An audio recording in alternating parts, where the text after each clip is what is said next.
My bro, my homie, your biggest mistake, one of your biggest mistake in life would be, after all these years, after everything that you have been through, now you're 75, now you're 80, and you look back on your life and you realize that out of these years that you live, 80 years, 70 years, 75 years, out of your 70 years, 75 years, you never gave yourself 1 year. You never gave yourself just 1 year for yourself to pursue your dreams. You never gave yourself 6 months to pursue your God-given dreams, your God-given desires, to pursue what you love, to give yourself a chance. But that's because we are so focused on survival. And it's like we lose sight and we forget that, look, as long as you are on this earth, survival never finish. As long as you're alive, as long as you keep intaking oxygen, you will forever, every single day, we are surviving. And so the most important thing right now is, in as much as you're trying to survive, in as much as we're all trying to survive, dedicate a year to yourself. Dedicate 6 months to yourself. You dedicate the other 80, 60, 70 years to every other person but yourself. Bro, just try, just try, bro. At least just try. Try. Say, okay, for this next 6 months, for this next 1 year, I want to dedicate my life. I want to dedicate this time of my life to pursuing my passion, to pursuing what I love, my God-given desires, to see if I can actually achieve it. See, the reason why right now you're not pursuing your desire, the reason why you're not doing it now, really think about it, is because, you feel like, well, what if I give all this time and this energy, all this effort to this stuff and it doesn't work? And it's like, so that means I have wasted this whole time of my life?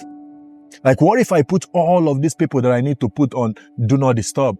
You mean if I put them on Do Not Disturb? You mean if I take this risk and then it doesn't work? It's a waste of time. It's a waste of life. Bro, at least you know that, you have tried, bro. It's your life.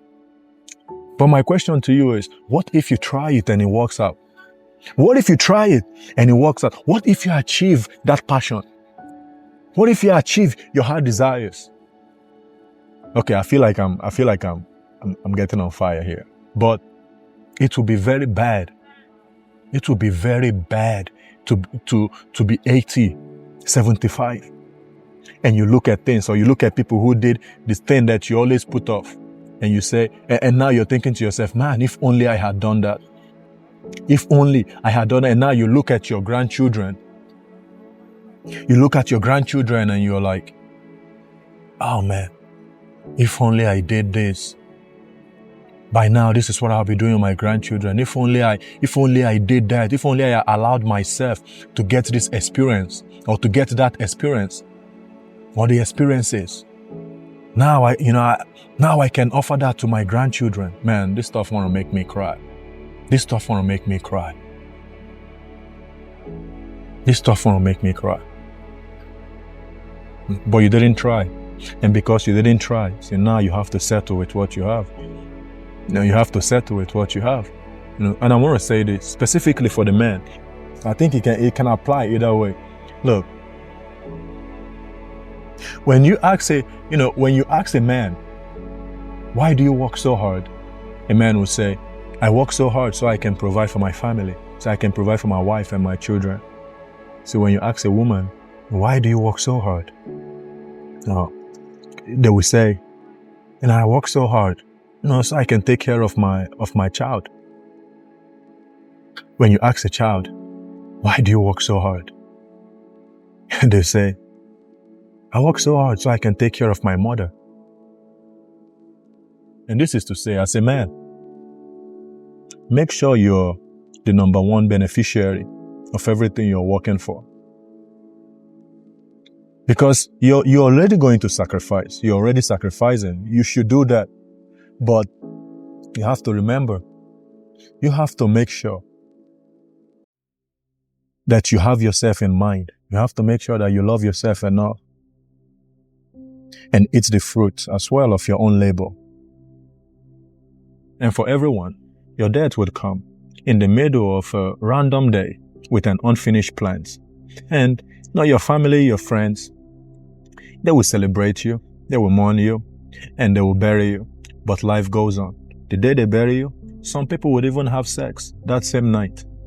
Life goes on. Life has to go on. They will eat, they will celebrate.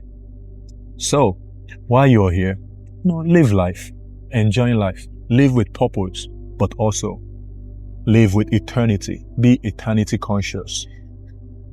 And another important thing that I would like to add is, do not dwell on the goal. Because at the end of the day, that's all it is. The end goal is just the end goal. See, life is not about making it to the top of the mountain and then staying there forever. So it's called motion. It's called growth.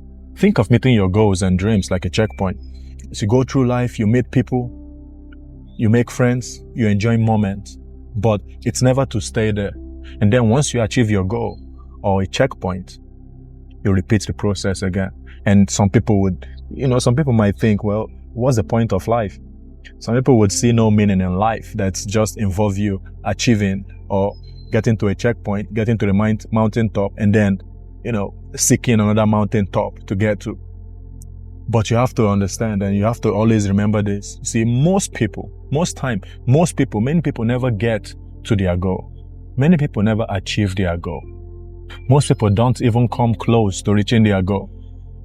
And instead of them saying, oh well, I will just try to reach another goal, they stay in a place of like a purgatory, in a state of stagnation.